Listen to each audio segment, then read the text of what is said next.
O inicio dunha nova campaña marisqueira e ante o temor a que volva a acontecer o mesmo que sucedeu o pasado ano, coa mortaldade masiva de marisco a consecuencia da baixa salinidade das augas, leva o BNG a presentar de novo unha iniciativa parlamentaria para instar a Xunta a regular un protocolo de baleirado dos encoros, dando así resposta tamén a unha solicitude de hai moitos anos por parte do Pósito Noiés. Tal e como está a situación do marisqueo, coa campaña anterior absolutamente pechada prácticamente todo o tempo, con un outono que se presenta moi chuvioso, non podemos arriscarnos a que en calquera momento, como xa pasou agora co Kirk, que efectivamente se perda o pouco que hai. Nós entendemos que é urxentísimo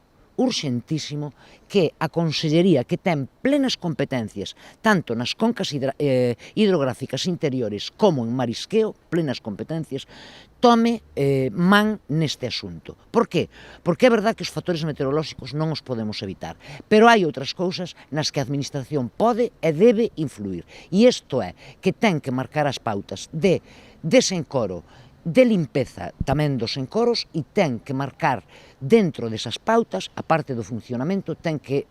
establecer a maneira,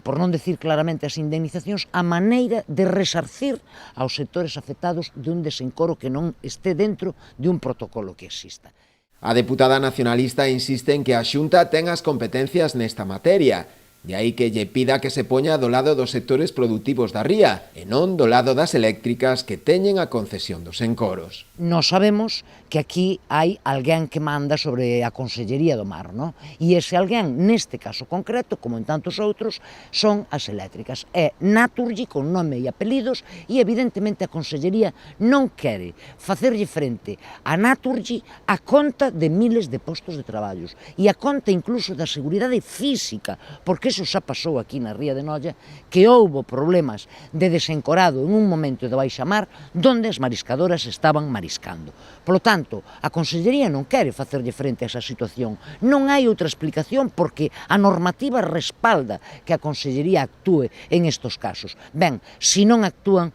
realmente é porque non se queren enfrontar e porque non queren marcar a posición da propia Consellería do lado dos mariscadores, do lado do sector primario e, evidentemente, eles están se poñendo do lado das eléctricas.